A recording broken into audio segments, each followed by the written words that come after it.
Hello everybody, my name is Justina Vasilchenko and I am a PhD student at the University of Toronto. So, outline of my presentation, I will give you motivation of glass photonics research. I will share some examples of rare earth doped silicon carbide phosphorus planar waveguides, something about communication protocol, spectroscopic and optical assessment, and some preliminary results and perspectives of my work. So first motivation. The control of light is possible in two ways. By fabrication nanoscale confined structures such as glass ceramic waveguides, photonic crystals, and colloidal systems. The second way is fabrication microscale confined structures, waveguides, fibers, resonators, and microcollidors. So that's possible to fabricate novel materials with new characterizations and new geometries. In integrated optics, it's well known that fibers has long propagation lengths of about few meters and high rare earth ion density, 10 to the 70s. And in case of waveguides, we have short propagation lengths in few centimeters and really high rare earth ion density, 10 to the 20s. And that's why we need to choose the glass matrices that is designed by higher earth ion stability. Now we are moving to my work, so that I'm developing rare earth doped silicon carbide phosphorus waveguides. And we already shown that we are able to fabricate the silica, perfect low-dose silica Hafnia planar structures. And now we are interested to turn the system, but we still need for the high refractive Hafnia part with high refractive index, which allows us optical confinement. Also because of high transparency of the hafnium side from the ultraviolet to the near-infrared spectrum. And also hafnium oxide is transparent over the range from 300 millimeters to 10 microns, and it's a bit higher than the index. But as I said before, in case of planar waveguides, we have small sizes and performances, but we need to maximize the rare earth ion density, and that's possible. That's quite complicated because the erbium ions tends to create the clusters, and the clusters has the strongest influence on the reduction of the fluorescence lifetime of erbium ions. So, it could be solved by adding such compounds as phosphorus or aluminum, because they are able to create non-rigid oxygens, and in this situation we are able to incorporate more erbium ions in the structure. Our waveguides was prepared by wet chemistry approach by Zolj method, and the starting solution was prepared by mixing tetrohydroxysilane in alcoholic solution, by mixing with catalyzed water. Then it was reflux fluor, and then it was mixed with the alcoholic suspension of hafnia and phosphorus precursor, and left for 16 hours for condensation and hydrolysis reactions. The films was formed on on the silica substrates by decoating technique. And the most important step, is the last step, is annealing at the 900 degrees of each layer after each bead. And of course, the final heat treatment for 5 minutes in order to get the stable structure. Here you can see that we performed some pre-coupling investigations, and you can see that our waveguides exhibits 3 modes in the visible region. And also you can see our samples and how the light is propagating the waveguiding layer. You can see also that we have some problem with scattering. We have some combinations and some tests. But anyway, that's quite good samples. For the preparation of the silica hafnia phosphorus waveguides, we use different precursors, different concentration of precursors. And for example, in case of the first 3 organic precursors, we have a problem of solubility. And we have to work further on it because in this case, that's very complicated to obtain really transparent system. And in case of the last one, precursor, phosphoric acid, we have not a problem, but the parameter that we have to control better is the viscosity. And because it depends on the concentration and the quality of our zone, we have different spectroscopic parameters of the final waveguide. And also, as you can see, we have using different precursors, we have different refractive index, and we have different number of modes. So now our waveguides is characterized by losses about 3.5 dB in the visible spectrum, but I'm working on to obtain 2 modes in the visible spectrum with a higher refractive index and with the losses lower than 0.5 dB per centimeter. And also in infrared, we need at least 1 mode and losses lower than 0.3 dB per centimeter. Also, we perform some spectrophotometric measurements, and as you can see, our waveguide characterized with a high transparency, about 92%, and things are transparent in the region from 200 to 2 microns spectrum. So the next step was the simulation of our waveguiding structure. So here you can see our structure. Sorry. So this is the silica substrate sided by our waveguiding layers, and the external place in the air. And for this, to calculate that transmittance, we use these 2 equations based on the Fresnel equations, and so we try to minimize because we have all the transmitter spectra, analytical one, experimental one, and we trying to minimize the deviation between nx and n between the analytical and experimental data. We were able to reconstruct the transmittance, simulated transmittance. This is a blue one line. We have some phase shift, but it's due to because this approach should be optimized in some time later.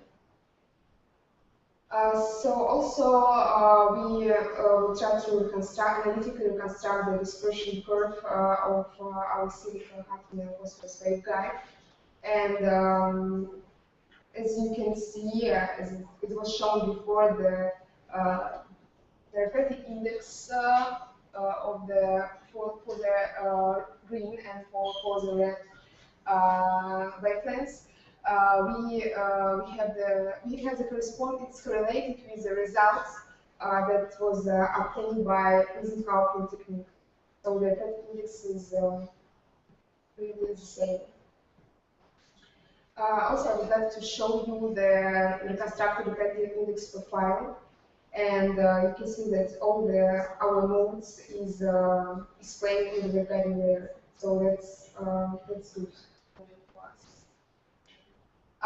By time result spectroscopic measurements, we performed photoresistance measurements, and we got erbium photoresistance intensity decay curve for 0.5% of erbium. And also we got the photoresistance spectra at 1.5 micron for silicon hafnium phosphorus waveguide and for for undoped silicon hafnium system.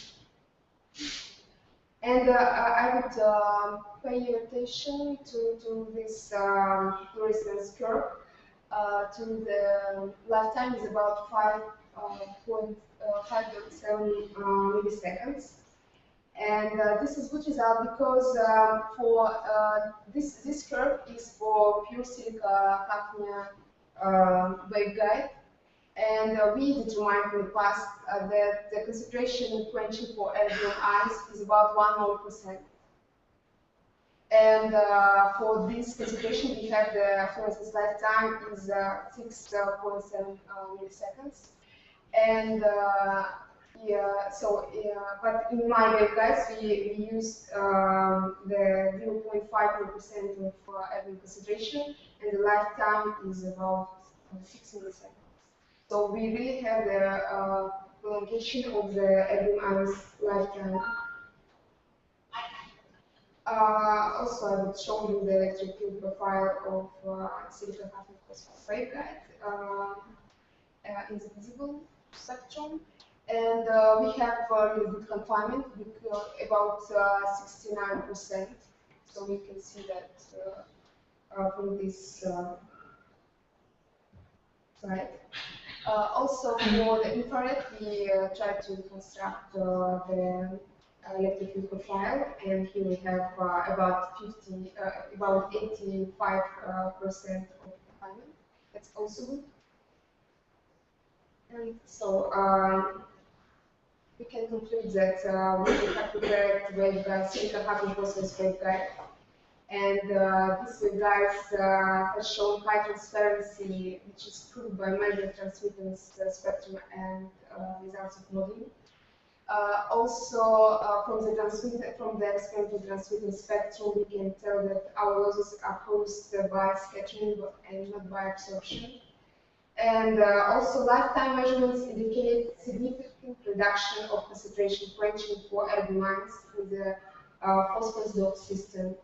And as a further step in my work is we need to reduce scattering losses by chemical particle optimization and technological step development. Also, we need to study the thermodynamics of our system, and also we need to prepare the bulk samples, silicon hafnium phosphorus, by sputtering.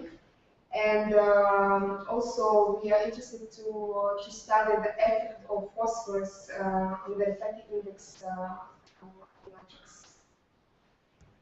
So I will thanks to all my group and collaborators. And also, the next year is the year of flight, and we are ready. And thank you for your kind attention. Thank you.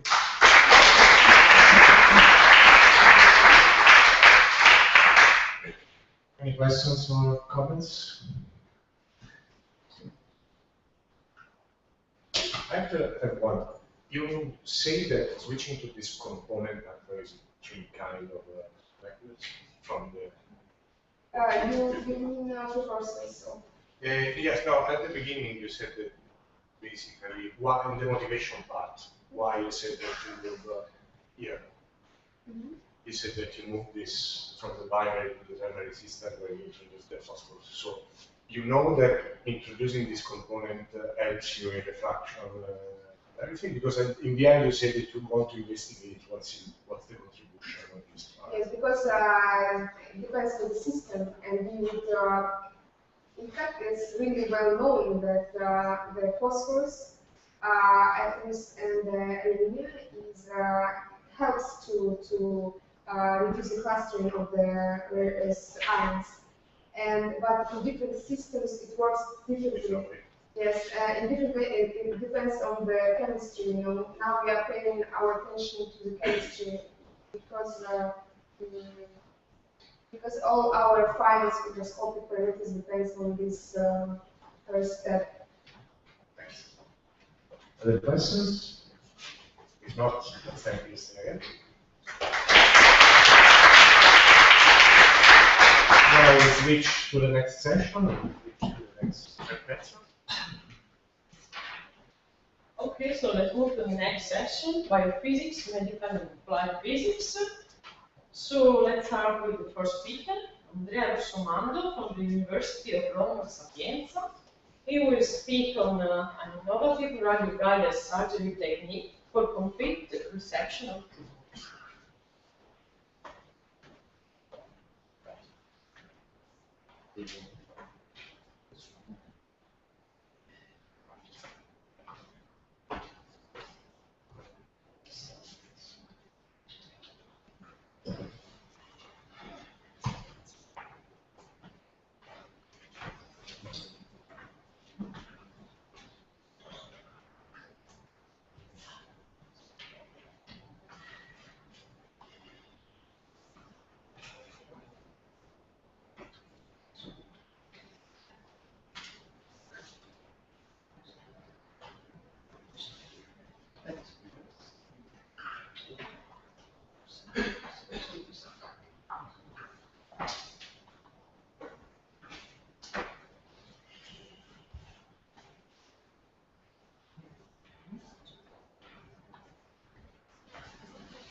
Okay, hello everybody, I'm Andrea Russomando, and during this presentation I will show you an innovative surgery technique for complete resection of tumors. So, during this presentation, we will see what is the radial surgery. I mean, you are not doctor, so I will explain to you what it is and its potential. Then I will show you our proposal, the radial surgery technique with the magnetometer. What does it mean, create a device to test this idea, and then the result of our test. So, first of all, I work for the Arctic collaboration, that is a collaboration partner with physics that work on medical application. Inside this collaboration, there are different lines of research. My line of research is called Chirone, and inspired to expand analysis to the patient and interpretive dynamics problem. As you can see, we have a lot of collaboration with people from different fields. This is a very interdisciplinary experiment. So, we work on medical application. In particular, we work on oncology, so against cancer disease. Cancer disease is the leading cause of death in the developed world, and a very important challenge in the next year will be increase the survival chance of the patients after the operation. And in order to fit these results, surgery plays an important role since it's the primary therapeutic procedure. The problem is that during the operation, the surgeon could miss some small spot because he couldn't detect the angle desired. The radical surgery technique is a technique that enables this surgeon to perform a complete resection. How does it work? First of all, a radiomarker tracer is administered to the patient before the surgery. A radiomarker tracer is a chemical compound in which one or more atoms are replaced by isotopes that decay. We can track this radiation so we can understand where the tracer is. This is the key point of this technique, because the tracer is preferentially taken by the tumor. This means that we have an increased radiation over the tumor mass respect to the healthy tissue. This also means that each tumor requires one tracer. So, after the surgeon has removed the bulk of the tumor, he can use a specific probe system in order to detect if there are some remnants and then remove them. Today, the most used radiomarker tracer is marked with the Technetium 99, that is a gamma emitter. In this case, we have emission of photons with an energy of 100 Kelvin. This means that they can travel something like 10-15 centimeters inside the body, so they can escape from the patient. In order to avoid this problem, the use of positrons has been proposed. In this case, you have positron that have a lower penetration power, so they die inside the body. But you have always this background photon due to the fact that positron annihilate with the electrons. Even if in this case there are a lot of radiomarker tracer, since they are usable also for positron emission tomography, a type of diagnosis. Our proposal is use beta-minus emitter, because in this case you have emission of electrons that have a very low penetration power, they are inside the body. But the drawback of this idea is that there are a lot of radiomarker tracers that could be marked with beta-minus emitter. To summarize, this is the situation with gamma beta plus radio tracer. You have this huge amount of radiation that escapes from the patients. This means that you have a resolution problem, because I told you that the radiomarker tracer experiments with the number of the tumor, but this means that you have an uptake of radiomarker tracer also from the healthy organs. If you combine this with the high penetration power of the photons, this means that you have this huge amount of background, and so you have signal noise limitation.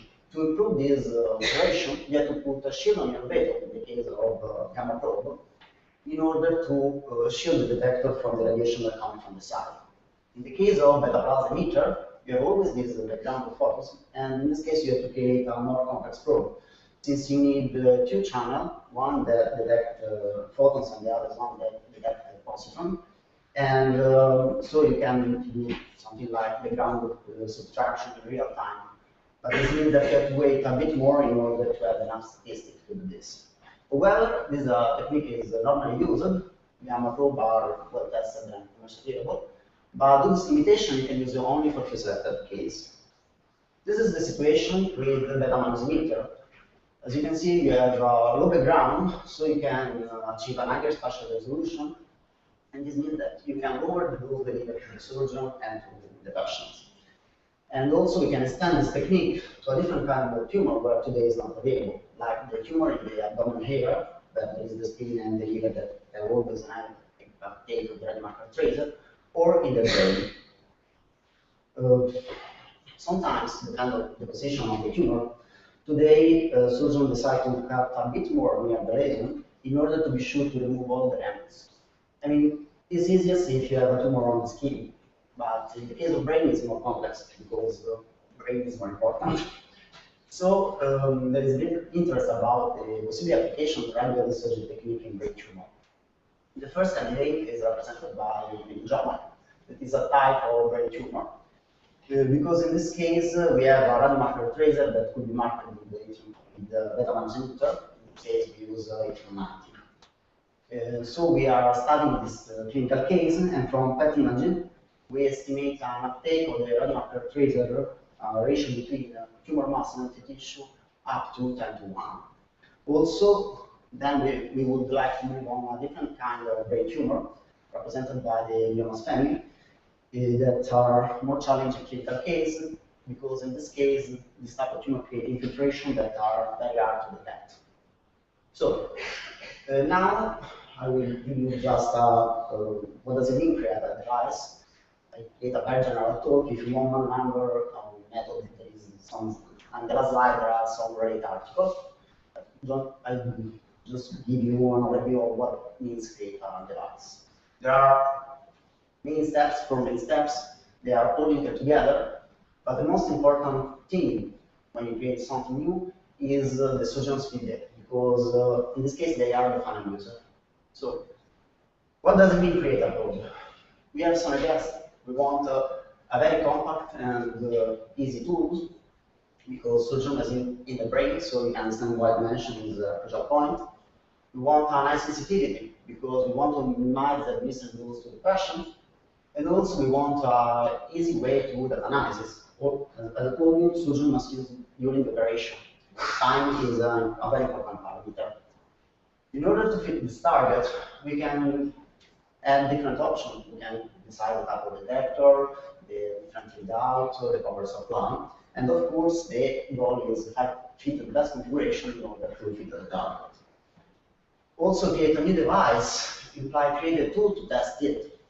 We create a lot of tools to understand the potential of the probe, I don't know, spatial resolution, efficiency. The last thing on this part of the job is that we are trying to use open source technology like 3D printer or Arduino. For example, all the front change for the acquisition, for the data acquisition is based on Ubuntu, so open source technology. Another important steps in the creation of the device is of course the simulation. All the steps that we made are a detailed simulation based on Flucat, that is a Monte Carlo simulator. We use it for optimize the geometry of the atom volume, the detector shielding. Also, the simulation are very useful to estimate the signal and the ground operation of the operation before each step. Four steps are the preclinical testing. They are mandatory in this case because we are moving out from a physical environment towards a medical environment. So there are different diagrams. They are very complex to handle because in this case you are working with the patient, so with human beings. So the same solution puts a lot of limits for the safety of the patient. But we need them because they are mandatory before reaching such a level. So, that's some result. First of all, we have created the probe. So, as I told you, we have different options. The first one is the choice of the detector. We decided to use this organic crystal, artephylline. It is an organic crystal with a very high detail, but with a low density. This means that we have a scarce sensitivity to the photons. Even if the radiometric tracer is a pure beta max emitter, there is always the possibility of some photons from electron-based radio, and we want to avoid that. We obtained very promising results with artephylline. Yeah, we like them, but the problem of this type of crystal is that it isn't easy to cut. So now we are trying to create different geometry. So we are trying to use a different crystal. In this case, I'm testing the cesium, and in this case, it's an inorganic crystal. Just to give you the scale of the detector that we are talking about, in the case of cesium, I'm using a cubic shape of crystal with a size of 2 millimeters, so very small detector. These are two of our probe. Even if the stereo design is quite similar, there are big differences on that. Well, in both the case, we use artephylline. The active volume is inside here, in the black, at the top of the black color. We have cylindrical volume of artephylline with a diameter of 5 millimeters and an inch of 10 millimeters. The great difference is the readout. In one case, we directly coupled a silicon multiplier on the crystal. In the other case, there are 4 optical fibers that carry out the route and can tip. As I told you, in many environments, there is different design. If you want to use a silicon multiplier directly coupled on your crystal, you have to carry the high voltage inside the brain. So it's there are no limits with respect to this something that could be used out of the brain. So I told you that we want to find the residual, but what is a residual? Our benchmark is a residual with a volume of 0.1 millimeter because this is the smallest volume that could be detected by a scan. And in order to test the potential of our device, we have to create something equivalent in our lab. And we found the solution since we didn't find available phantoms for that multimeter. Phantom is something that simulates tumor mass. And so we create this sponge phantom, and they're very cheap and easy to handle, and give us a lot of possibility. For example, as you can see in this picture, we can give an activity 10 to the yellow phantom and an activity 1 to the blue phantoms. In this case, we can simulate the different uptake from constitution and tumor mass that we estimate from patient, and understand the potential of our probe. So, of course, before using these tools, we have made a lot of study about them, if they have the structure, that we are able to make different equations, that they update homogeneities, and so on. This is one of the tests that we have made. This is very nice because in this case, we want to test Newman reaction that isn't a physical quantity. So, we gave the probe 2 different light testers, and we gave them this matrix with these phantoms. Some of them were filled with yttrium-90, and we asked them to told us where they was. As you can say, what the solution to detect all the active spots, even if one of them wasn't sure about some of them. Why this? Because we gave them the same probe, but in two different configurations. In one case, we changed the electronic threshold, the electronic gain, in order to maximize the efficiency. In the other case, we maximize the signal restoration. And the second configuration seems to work better. So, starting from the result of quantum, we use them to match the result of the simulation. Then, from the PET images that we have for the real patient, we can estimate the signal restoration for them. And so we can simulate the result of the probe on them. With this result, we can compute the time that you have to wait in order to be sure to detect the residual. We are talking of a residual with 0.1 millimeter. Where sure means that we require a probability of false positive in the order of 1%, probability of the ground fluctuation that simulate tumor mass, and false negative less than 5%. False negative means probability to miss some residual. The outcome is that delivering a dose of 3 megabecquerel per kilogram, we need less than 1 second to identify a 0.1 millimeter of residual in a clinical case. This in the case of meningeal tumor.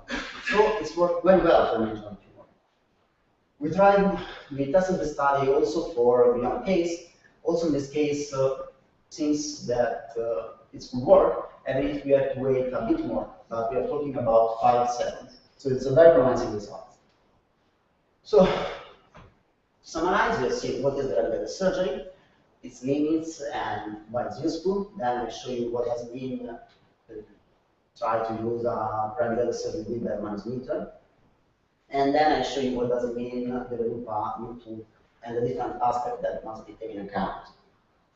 Conclusion, we are very proud of our results because radical surgery with a manometer could be useful in clinical application. In fact, we can detect for the internal residual very small volume in just 1 second. And so we are trying to improve the potential of this work. This means that we are looking for new beta emitter and marker tracer to extend it to a different type of tumor.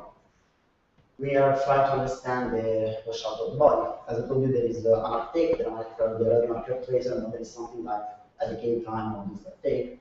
This means that your signal restoration between healthy tissue and tumor mass depends on time. We are studying it. And also we are creating kind of probe. The idea is create a probe for each type of tumor. The probe need for skin tumor is different from the one for brain tumor. There are some related articles on our website, and thank you very much.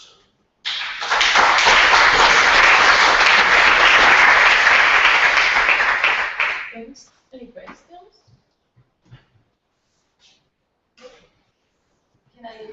Yeah? Okay, I was waiting for the microphone. Sorry. Okay. No, I don't know. You told that use this probe for clinical trials. Did you try the probe in real patients, right? Well, we tried it in Reggio Emilia, at the hospital of Reggio Emilia, on patient, but the patient was under radiometabolic treatment. So in this case, we have an higher dose to the patient, but the patient isn't under surgery. So we try to probe out of the patient. This means that there is a big difference because the 3 centimeters of body are enough to support the electron. So we have tested on patient, but only to try to understand the uptake of the skin of the patient, because only electron from the skin could arrive at your probe if you are out of the patient. Did you have any ethical problem to solve in order to apply this? There are a lot of bureaucratic problems. Also, we are trying to obtain the certificate from the European Community in order to do this test, and there are a lot of rules, certification that you need to reach this. Before clinical case, you need a lot of bureaucratic issues. It didn't stop your work. No. That's So the results are very good, so we like the potential of this device. Also social market. Another curiosity is what is the use of Arduino in this device? Well, I don't understand, but for example, we can use it for the data acquisition, the electronic chain is based on Arduino. In this case, we have Arduino that count the rate and transmit it on a tablet. That was a problem about it, a thought about it. Because now the acquisition is based on the system, like this. So you have Arduino linked with a wireless system that carry the result of your explaining what time is already on a tablet. And also we can use it to create different tools during our test. That's it. Okay, thank you. Any other questions? Yeah. Who produces the traces? Do you... We have a collaboration with different hospitals because they use it for metabolic treatment. That is, you deliver high dose of this and you use the radiation, the electron to kill the tumor cell without surgery. So they give us a small portion of this, the tracer, and we can use that.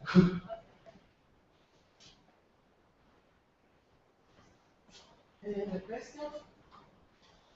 Actually, I have a question. So you mentioned simulation and Luca. I was wondering why you chose Luca over Jean or CMP, if there is any reason, or is it better for this kind of study? Or I don't just... work on simulation, I work on application too, but from what I understand, probably it's better if you use the low energy photons than Gen 4. Also for optical transport of the photons, that for us is very important. I don't know that from what I understand, Gen 4 isn't so good on this aspect of the simulation. Just the last question. How long does it take to run the simulation? And do you run it on the central PC or in a kind of Atlas there? I don't know. Okay, I don't know. just a curiosity. Thank you. Okay, so let's thank the speaker. So let's move on to the second speaker of this session, Sabina Stella from the University of Trieste. She will present the use of graphical processing unit to boost the performance of a lattice-free human growth model. Okay, thank you.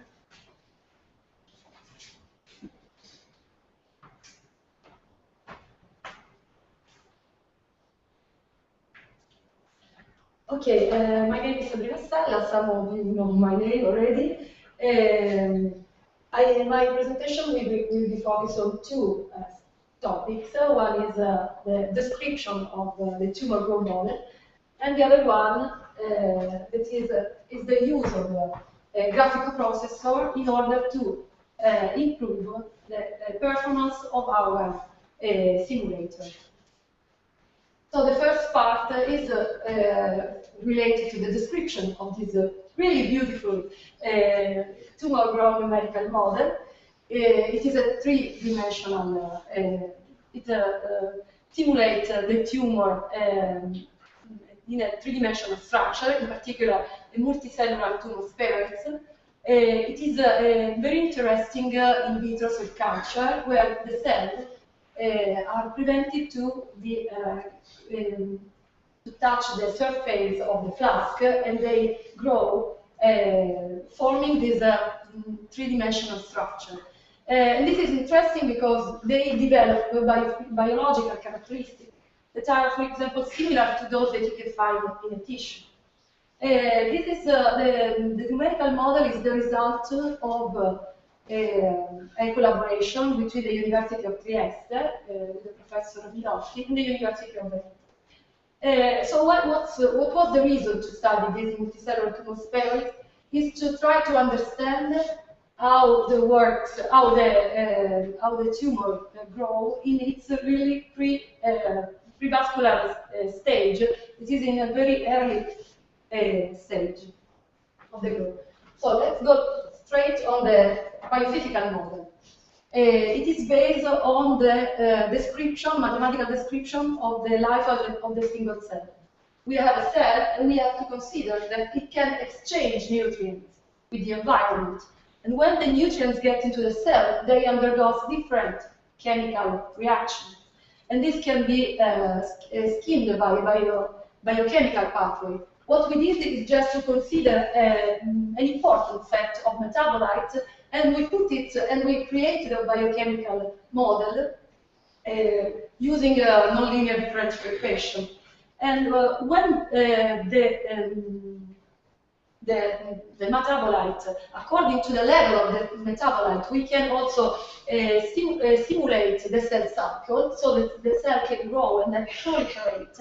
And when it proliferates, the two cells can interact mechanically thanks to a phenomenological model that is also inside the whole model. So how the simulation works? We start with a single cell. The elements diffuse from outside to inside the cell. The cell develops and grows until it reaches a shape that is quite comparable, very good comparable with the real one. Here you find a picture where you see the simulated sphere with the real one. Here we have almost 1.5 million cells. And what is interesting is what is similar, not only the shape, but also the properties, the biological properties, that you can, the so-called emergent properties.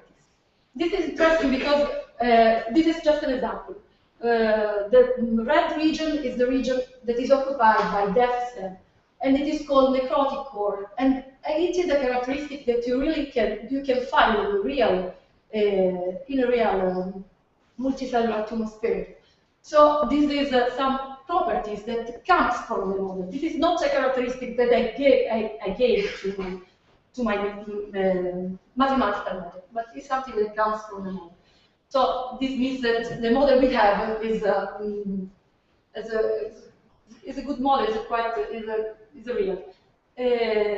Anyway, the four more details about the mathematical description and the emergent properties, you can check this very nice and clear paper. But let's go straight to the point. We have the code, and we want to improve the code. Because you have to imagine that we have, at the end of the simulation, we have more than 1 million of cells, and for each cell we have to solve the diffusion equation, diffusion reaction equation. Sorry. And this is a very time-consuming operation, and the simulation times grow with the growth of the spheroids. And there is one, and also another step of the simulation that is very important, and it is the result of one of our hypotheses. We made a strong hypothesis in the model. We decided we don't have any lattice. The cell can move in every direction they want. And this means that if we want to solve the diffusion equation, we have to know for a single cell which is its neighborhood. We have to have special information that change continuously during the simulation. This is just an example. We have two cells that during the simulation are close, but after a certain time they are separate. So at every time step we have to calculate the proximity relation between the cells. This is a very time-consuming part of the code, and actually it is solved by Delaunay triangulation and by the use of the library, CGAL library, standard in library, free library. I don't know if it's so the idea was to replace this algorithm with another algorithm that can be exploit the high power of the GPU, the graphic coprocessor. But what is the graphic coprocessor? Graphic processing unit, GPU, is a many-core processor, highly parallel, and provided with its own memory. Basically, the difference between a GPU is that you have, in the GPU you have tens of cores that are optimized to solve really complicated sequential processes, sequential steps. In case of GPU, you have really thousands of core, smaller, that can solve the same list of operations, a short list of operations that can be solved concurrently, so contemporarily for different simultaneously for the different core. So we have thousands of core, and these are specialized for the so-called intensive data parallel computation. That is, you have a sequential of instruction, and you have to compute it for thousands of data. In this case, we have millions of cells. So, this can be useful for us. This was just a brief overview. The GPU at first was born for the 3D rendering calculation, but after that, a new architecture was born. NVIDIA built a new GPU device with this CUDA architecture, and it also provided a list of instructions that can be included in your C++ or Fortran code, and can tell to the GPU what is the exact list of instructions that you want all the different cores perform. This this new CUDA architecture open up the possibility to use the GPU not only for graphic purpose, but for scientific research. And here there are a list of scientific areas in which the GPU are already used, and you can find your own maybe. What's the algorithm we want to solve with? So coming back to our Sim 3D simulator, we will replace the Delaunay triangulation algorithm with the simple nearest neighbor search algorithm that is an algorithm that is suitable to run on GPU. K-nearest neighbor search algorithm is something that you already know.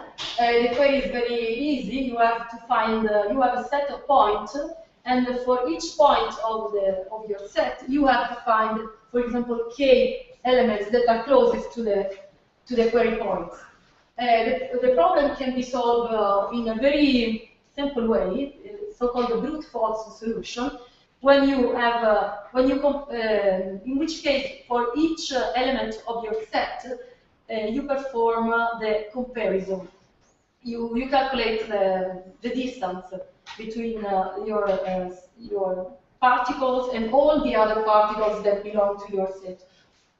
Or you can do something smarter, that is, you divide the space that is occupied by your number of particles in smaller spatial cells, and you can limit your search to just a smaller group of cells or particles that belongs to that region.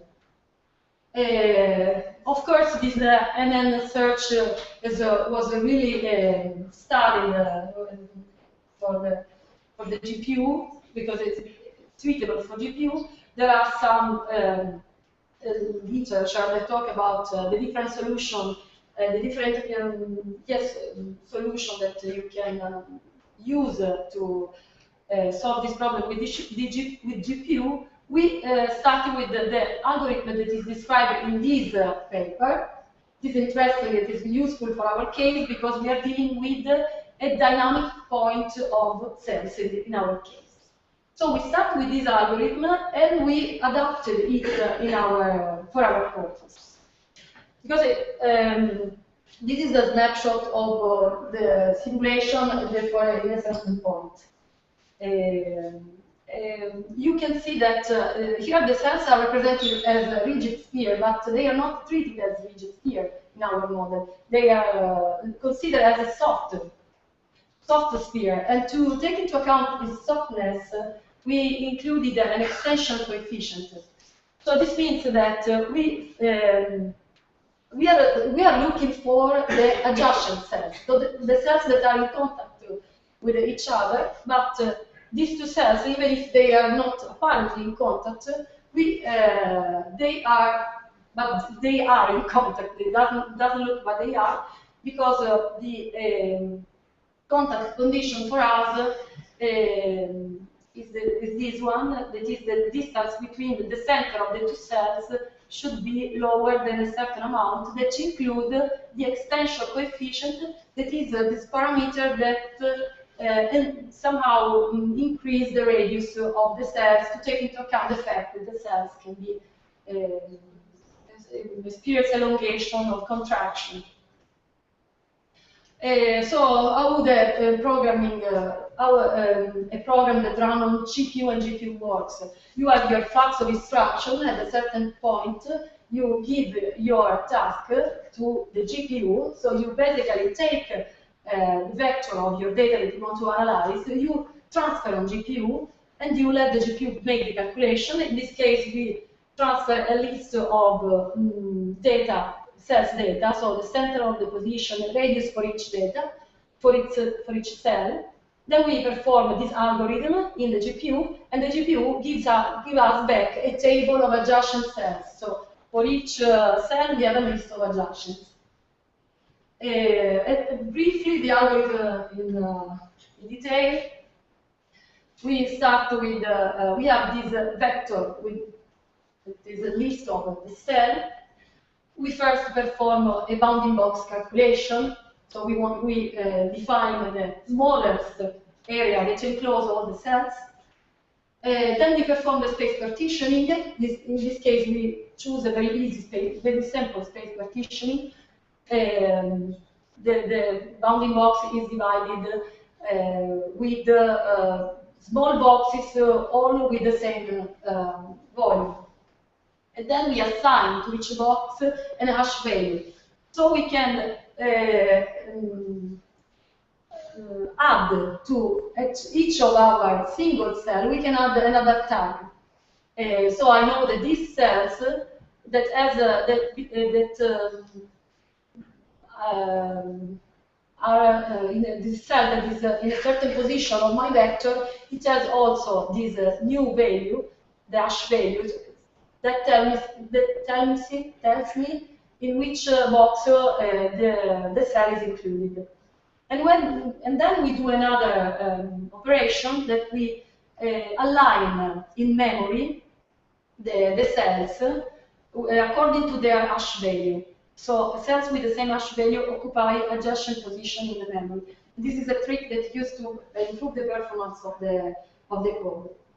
And when we have this new vector realigned, we perform again concurrently the evaluation of the adjacent cell. The first step is to determine the smaller volume in which we want to do the search of the adjacent cell. We calculate the distance and we check if the adjacent condition is satisfied or not. If it is satisfied, the index of the cell is saved in our table. And this is just a picture of the result of the algorithm in only one cell. It looks like it works. The algorithm was implemented for using a CUDA file and using this Trust library that is like the standard template library, but that implemented the same algorithm in a parallel version. We tested, of course, the algorithm. We have two nice GPUs in our group. One is the best that you can find in the market. That is the Tesla K20. It is a GPU that is think only for scientific calculation purpose. It doesn't manage the graphic part. It's just specialized for that. It's very powerful because it has thousands of cores, more than 2,500 cores, but we didn't use that. We used the simplest one that has 250 cores, CUDA cores. When you have to start the parallel calculation inside the GPU, you have to tell to the GPU how many threads he has to open. A thread is just a part of a process. My process is calculate the adjacent cell for each cell for a list of cells, and you have to open a number of small processes that is equal or higher than the number of cells that you have to study. And when you do this, and you have to tell to the GPU also how we have to organize this thread. And this is also a characteristic that is strictly related to the hardware, configuration. In my cases, I execute the algorithm using a block of 64 threads. The threads are organized in blocks, and the blocks are organized in a grid that can be bidimensional or three-dimensional, and this is something that you have to check with your hardware how many blocks in the grid, etc. So this is very particular. It's something that I want to say because underline the fact that programming a GPU is slightly a bit different than programming a GPU because you have to take into account that you have to know the also the hardware of the GPU. So this is the table of results. We tested the algorithm with an adjacent, an higher number, in a high number of cells. We can see from the plot that this is the number of cells and this is the execution time. The algorithm works, of course, also for more than 1 million of cells, and the GPU needs only 400 milliseconds to solve contemporarily the problem. And so, to give us this table of adjustment. Of course, the efficiency of the algorithm increases as a function of the number of cells. So we have this algorithm, we implemented it. It is not implemented in the real high performance way because we have a margin of obtaining a better code. Anyway, we decided that we are satisfied, and we include this code in our Sim3D simulator. Here I show you just some preliminary results. Here you find a graph that shows the speed up. So it's a measure of how much my new code goes faster than the old one as a function of the number of simulated time steps. Now we stop the simulation when the spheroid was about 15,000 of cells, so it's not really a big spheroid.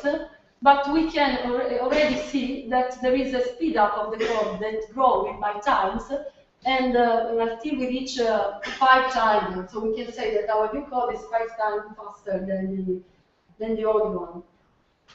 So the conclusion is that we could use the GPU also for other steps of our main program. We should solve some problem with the algorithm that I already presented, but the motivation to have a faster code is due to the fact that we have this model that simulates in a good way a biological microenvironment, and we want to add new biological characteristic in our model in order to make it useful maybe to perform in vitro in silico experiments. So that's why we are pushing the fact that we want to have a faster code. And the last part of the conclusion is that maybe the GPU can be useful also for your work to go beyond the limit that you have due to the computational aspect. So that's the point. Thank you for your attention.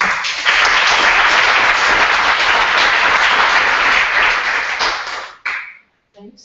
Any questions?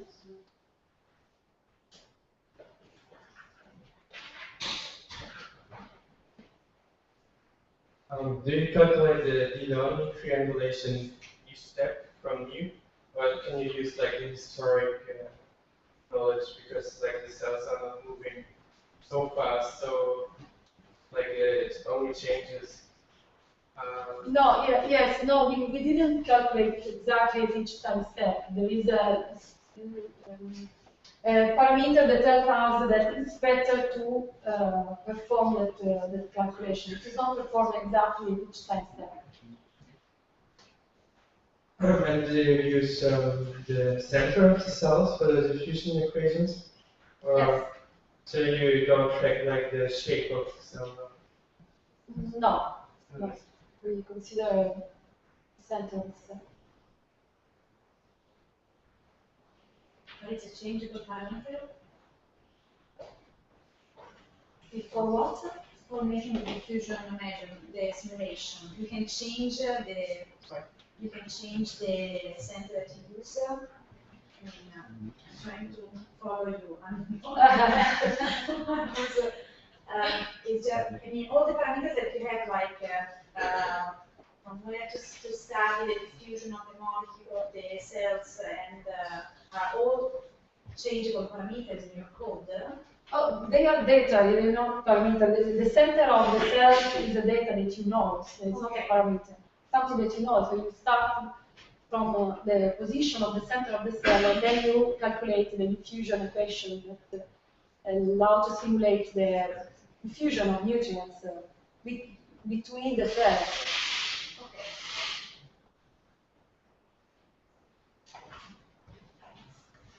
I'm not in this sector. My question is about GPU programming. Is there any reference Oh, yes. For damage? A lot of references. Understand? Yes, because I never programmed. No, I'm happy. Very interesting. I'm happy for this question because I'm not here because I want to do the PR of NVIDIA, but I think that they did a really good job. They have this website, this one, nvidia.com, that you can find really a lot of information to how to program CUDA. You can download the software free, and the software is provided of a huge amount of samples that you, and I suggest you to start with samples we are used to with the new libraries, to study the sample and to gradually keep the difference that are between the programming of the GPU and the GPU.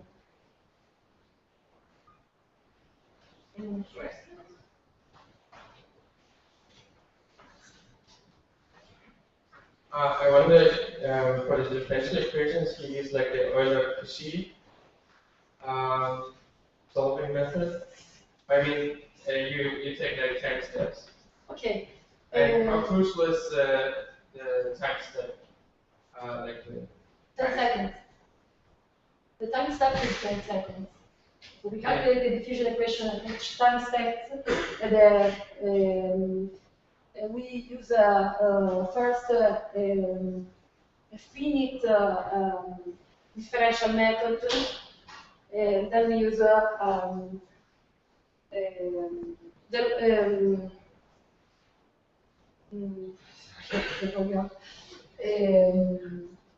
we use a numerical procedure to solve the diffusion equation. We solve it for each for time step that are 10 seconds long. So let's thank the speaker again. Okay.